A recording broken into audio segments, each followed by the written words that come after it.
Here we go. The grand final of League of Legends 20. Wait a second. It's not the grand final. That's right.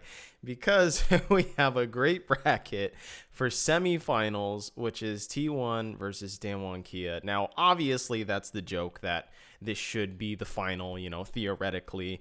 But here we are. Whatever. We got to deal with it. It's T1 versus Damwon Kia. And of course, now that brings us our favorite protagonist is once again in the semifinals with Faker. Now, I think there are really big differences between these two different teams, which is the difference makers of Faker and Canyon. I think these are two big, polarizing players when it comes to exactly how they play the game and the differences between those two. And obviously, of course, because they play in different positions. But overall, I think this is going to be an interesting matchup, especially considering that it wouldn't have been interesting if we just immediately saw this matchup after the LCK finals again, right? But it seems like T1 has shown a lot of growth, particularly. And, Damwon Kia are still very good, so that's no surprise here. But it is the surprise that T1 are actually playing very well and very intelligent, in fact, something that they weren't doing in the LCK playoffs that much. And that was the big difference between those two teams. Now, I think both teams have really good rotations. With T1, I thought they showed fantastic macro in Game 3 against Hamwon. And then, Damwon Kia, I think overall their macro is pretty good. But against Game 2 with Mad Lions, I thought they especially had great macro. And that was one of the few examples to where they just weren't smashing the enemy team, right? So, but let's get into the matchups, individual matchups, and let's go lane by lane. As you know, I do it from top to bottom. So let's go with Khan versus Kana. I kind of like that. Now, I think it's kind of astonishing for me to say that Khan is playing incredibly well. He's always been one of these players that I've looked at throughout his history whenever I watch his games, and the fact that he is usually this kind of slightly overly aggressive player. He's not in the sense of, what I would consider like the Shy or, like a Huni or something, if you're familiar with the LCS. I don't think he's on that level, but he certainly has his moments to where he's just very aggressive and he gets punished. And this tournament, I think Khan is just playing incredibly well. And he just seems to be in the zone. And this is why I think there's going to be a problem in the Khan versus Kana matchup. I think the problem largely lies in with both the 1v1, but also in the 3v3, and the fact that Damwon Kia just have a stronger 3v3, right? Everybody can see it, that Showmaker is better than Faker, at least when he's on the rotation path, right? And then obviously Canyon is just way better than Owner, and then Khan obviously better than Kana. So I think there is a large problem with this, and the 1v1, essentially if Kana doesn't get help, and like we saw in his series against Gen G back over in the LCK playoffs, that he can actually get pretty taken advantage of. So I think this is what can happen regardless. Either T1 lose the 3v3 or they lose the 1v1. So really there's just no way of them winning this particular matchup when it comes to these two different top laners. And that's why I think this is going to be one of the biggest kind of trepidations for T1 to overcome in order to win this series. So we'll see if they can pull, a cat out the bag. So now I am impressed. In particular, I want to point out Khan's improvement, particularly when he got dove in Game 2 over and over again in the Mad Lions series, and the fact that the old Khan probably would have just kept feeding.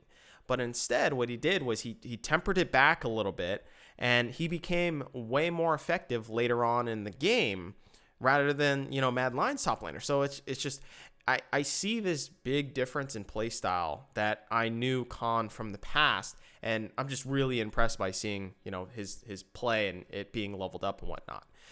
So, yes, I have the top lane matchup going to Khan over for Damwon Kia. Let's go to the jungle with Canyon versus Owner. This isn't a canyon. This is fucking Mariana's Trench here. Canyon is so much better than Owner. It's almost it is laughable, in fact. Canyon, I think he displayed the best Lee Sin play ever. Like ever in any best of 5 series. I think he displayed the pinnacle of what Lee Sin can actually do. And that's fucking impressive when you think of just the history of Lee Sin, in particular, and how he just makes amazing plays throughout all of history. So for Canyon to do that in a best of 5 series over and over again is fucking unreal. This guy gets the craziest engages. He knows how to flank with Lee Sin, which is probably one of the more difficult things to do with him. And he just sets his team up very well, especially considering in the early game. And then also, as we know, Lee Sin, if you ever fucking play solo queue, it's like, cool, Lee Sin kind of can do well in the beginning, but then towards the mid and late game, he doesn't do shit on your team because he doesn't know how to inset kick or kick back into the enemy team or get flanks or whatnot. So he's a very difficult champion to pilot into team fights. And Canyon has no problem doing that, which is one of Lee Sin's biggest weaknesses, and which is why people don't consider him a late game champion, because he's very hard to pilot in team fights, but Canyon does that flawlessly. Owner, I thought he was pretty bad in their series against Genji in the LCK playoffs, but, against Damwon, I thought he shored up his plays and he stopped doing stupid invades and things like that. So, he certainly improved in that regard. So I'm not going to say that he's, a complete failure in terms of a jungler, but he just pales large in comparison to the best jungler in the world right now. And then also, too, I want to point out a pick. I don't know if this is going to appear, which is Trundle. And the fact that Owner plays Trundle, and if we see a Leona appearance, then maybe we might actually see a Trundle pick from Owner. So just keep an eye out for that, and we'll get to that in the bot lane matchup. So let's go with Showmaker versus Faker. This is gonna be a fun one, even though they aren't gonna be in lane against each other. So obviously, we're going to see that Faker's going to avoid the mid lane matchup. And rightly, he should do, right? Because Showmaker, I think, is just performing better, as a mid laner in terms of the 1v1. So Faker, he's very smart, and he's using his experience to realize that top is his win condition, especially considering that this is the meta, and also considering that Kana is probably the weak point for the team itself. So he's going to keep paying his attention towards the top lane. But, Showmaker probably already knows this as well, too. So what I think we're going to see is Faker getting target banned. You could think of the Twisted Fate, or you could think of the Rise. These are both traditional picks, TF being banned against him over in LCK, and then Rise just being traditionally banned against him because, he's got fucking world skin and he's very good at the champion. So I think this is how they're going to keep Faker down, and this is the key to actually beating T1 is keeping Faker down.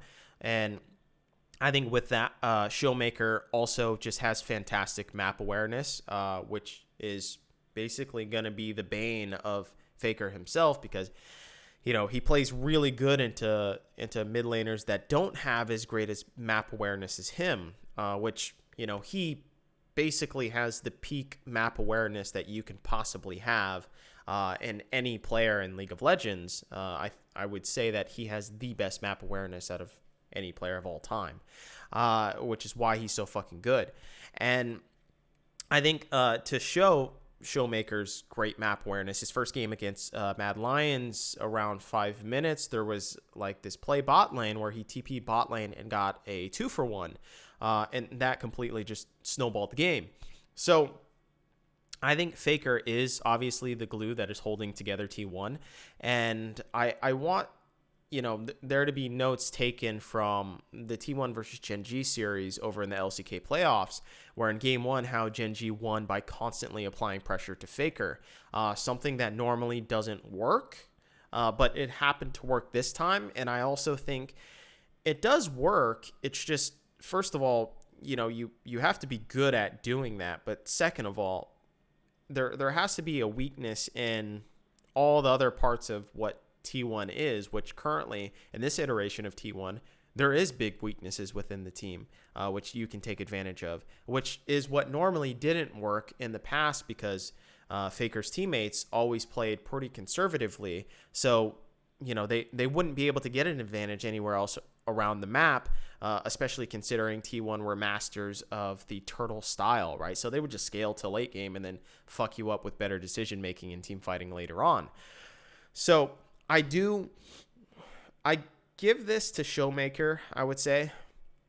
I think he's the perfect mid laner to match up against Faker. So I would say that, yes, Damwon Kia are very equipped to fight against T1 style.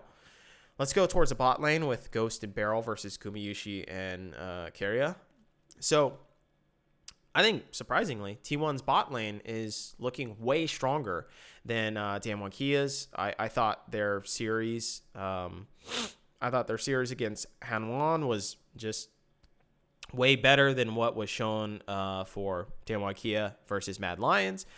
And I think Keria, he was just all over the map in that series against Hanwon, and he effectively influenced mid quite heavily, and also top two to some extent, but mid more specifically, he helped unlock Faker quite a bit throughout that series. So I think that we're gonna see this again, which could be the difference maker in terms of the Showmaker versus Faker matchup. And Gumayusi's Aphelios is busted, dude. Like, he is so fucking good on that champion. So yeah, that kid he's gonna be going places with his awareness as an ADC within team fights and stuff. Just very brilliant. And then if you have the macro mastermind of Faker pointing you to where to go on the map at what times and to grab what waves, I think he is looking phenomenal in the Team 1 lineup.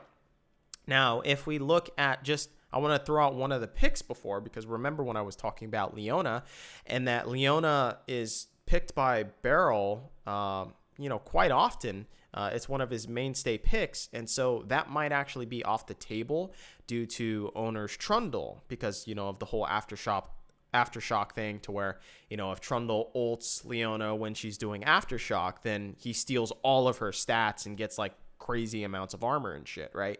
It's one of the counters, actually, the opposite of a lane counter, right? In that, I guess the jungler can get OP later on rather than countering the enemy jungler specifically in a pick itself. So I think that might play a heavy role within this series. Obviously, there's going to be the Rakan pick as well too for Beryl. So that is certainly going to be a pick that we need to all watch. Overall, I think the score is going to be 3-1 Damwon Kia. I wouldn't be surprised if owner got nerves, because he's like a very young player, and, he just came onto the scene itself, and you could see his nerves within the Gen G series over in LCK playoffs, and to where he was invading for stupid reasons. I remember once he was invading for red buff when he had no reason to be there because his bot lane was like recalled or something. So it's like, okay, yeah, you probably shouldn't be doing that. And those are some of the antics that you often see with younger junglers, is the fact that they want to keep pressing for more and more when they don't have the backup, and they're just trying to disrespect the enemy jungler or the enemy team, in fact, because they think they won't be collapsed on or something, because they think it's like some fucking solo queue team or something, which people don't collapse. So I think that is one of the big pitfalls with T1. I also think another big pitfall is that Faker is essentially the coach, from at least what we heard from Monte Cristo, saying that Faker has like this autonomy now, and he's essentially guiding the team and exactly what picks are done or how they're playing and their play style and whatnot. Obviously, because T1 had a tumultuous season with their coaching staff. So I think T1 usually pull some crazy magic in a best of 5 series. You could think back in the days with Goma. And I think it kind of happened against Hanwon with the Lysandra pick into the LeBlanc, because they left the LeBlanc open, because they were trying to bait that, because Hanwon obviously thought, okay, well, Faker's obviously going to try and pick LeBlanc, and if it's left up, then he's obviously going to pick it later, so we can't let it go on, after the first pick. But I wouldn't expect some crazy shit, like SKT versus Rocks type shit, to where, SKT is able to figure out something, against whatever that Damwon Kia is doing currently. I don't think they have enough time to review all these demos and shit, or to go back in time to figure out all this new different shit, because Faker is leading the team. So I will say, though, that their biggest advantage, T1, for them has to be the bot lane. But that doesn't matter in this meta, right? We all know that the bot lane essentially has turned into the top lane somehow, and that, the bot lane is abandoned and everyone just plays around the top lane, right? So and that's the area of weakness, what is T1. So the current meta just doesn't necessitate the strengths, or I guess doesn't accentuate the strengths of what T1 is as a whole anyways. So I think that is going to be the downfall of T1, and that's why I see Damwon Kia winning this 3-1.